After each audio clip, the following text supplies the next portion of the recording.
కృష్ణాపురం దగ్గర సూపర్ కే వాళ్ళు గోడం తీసుకొని ఏఆర్ కాంట్రాక్టర్ ఒక వాచ్మెన్ను నిర్వహించారు. ఈ పెద్దాయన దాదాపు సంవత్సరం కాలంగా అక్కడ వాచ్మెన్గా పనిచేస్తున్నాడు.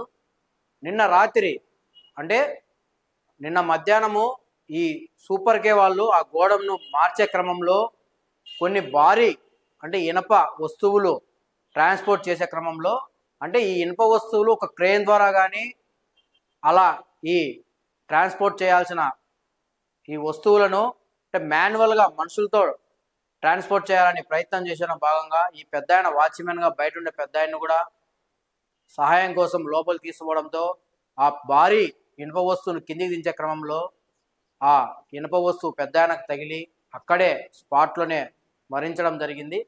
నిన్న అంటే సమాచారం వాళ్ళ బంధువులకు విషయం చెప్పి అక్కడ ఎవరూ లేకోకుండా ఏఆర్ కాంట్రాక్టర్ వాళ్ళు కావచ్చు, ఇలాగే సూపర్ కే వాళ్ళు కావచ్చు, ఎవరూ లేకోకుండా ఆ పెద్దాయన్ని అక్కడ వదిలేసి వెళ్ళిపోవడం జరిగింది. నిన్న బంధువులందరూ అక్కడికి చేరుకొని ఆ పెద్దాయన దగ్గర చాలా ఆవేదనగా ఈ విధంగా చేసి వదిలేయడం వల్ల ఏంటి ఇది కరెక్టేనా, ఇది మానవత్వమేనా అని చెప్పి వాళ్ళు చాలా బాధపడడం జరిగింది. అంటే నీ పెద్దాయన కుటుంబానికి ఒక విధంగా ఆధారం అని చెప్పొచ్చు. ఎందుకంటే ఆయనకు కొడుకున్నప్పటికీ అతనికి మానసిక స్థితి బాగలేకపోవడం వల్ల ఈ పెద్దాయన అక్కడ ఒక వాచ్మెన్గా చేరి కుటుంబ పోషణ కోసం అక్కడ సంవత్సరం రోజుల నుంచి అక్కడ పనిచేస్తూ ఉన్నాడు. నిన్న మధ్యాహ్నము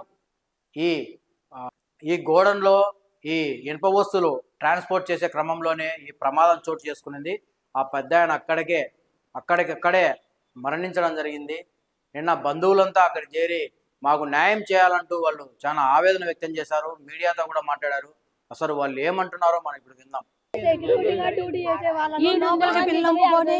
మమ్మల్ని అన్యాయం చేసి మా నాయన మాకు దూరం చేసినారు. వీళ్ళు సెక్యూరిటీగా బయట కూర్చుండే మనిషిని లోపలికి పిల్లంపి ఏం పని చేసినారో మాకు తెలియదు. 3:30కు చనిపోయినాడని ఫోన్ వచ్చింది మాకు దీని తరపున నుండి ఏమి న్యాయం చేస్తారో చేయండి. మాకు ఒక తిక్క పిల్లోడు ఉన్నాడు, మేము 3 ఆడపిల్లలు ఉన్నాము. ఇప్పుడు పనికి పోతే మా నాయన మీద ఆధారపడి మేము బతుకుతున్నాము.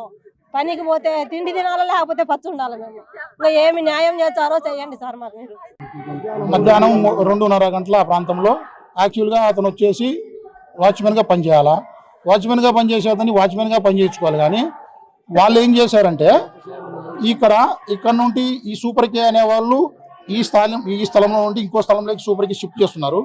షిఫ్ట్ చేసేటప్పుడు ఆ సూపర్ కే అనేవాళ్ళు వాళ్ళ యాజమాన్యంతో వాళ్ళ కూలీలతో పని చేయించుకోవాలా. అటువంటిది ఇతను వాచ్మెన్ పిలిచి పని చేయించుకున్నారు. అది కూడా వీళ్ళది పెద్ద తప్పు. చట్ట ప్రకారం వాళ్ళు వాచ్మెన్తో పని చేయించుకోకూడదు, వాళ్ళ లేబర్ని పిలుచుకొని పని చేయించుకోవాలా.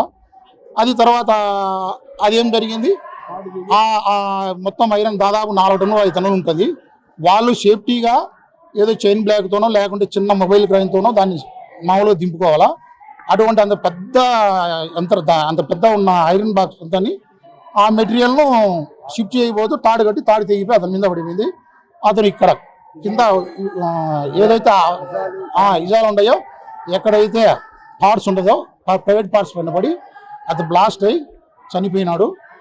దయచేసి ఇప్పుడు ఈ యాజమాన్యం చేసిన పెద్ద తప్పు ఏంటంటే వాచ్మెన్గా ఉపయోగించుకోకుండా ఈ విధులు నిర్వహించింది. ఈ విధులకు నిర్వహించి కూడా వీళ్ళు నిర్లక్ష్యం చేస్తున్నారు. ఈ నిర్లక్ష్యానికి అతను చనిపోయినందుకు అతని కుటుంబానికి నిర్లక్ష్యానికి మీరే బాధ్యత వహించాలా. మీరు బాధ్యత వహిస్తూ అతను వాళ్ళకి ఏమైనా న్యాయం చేయాలని కోరుతున్నాము.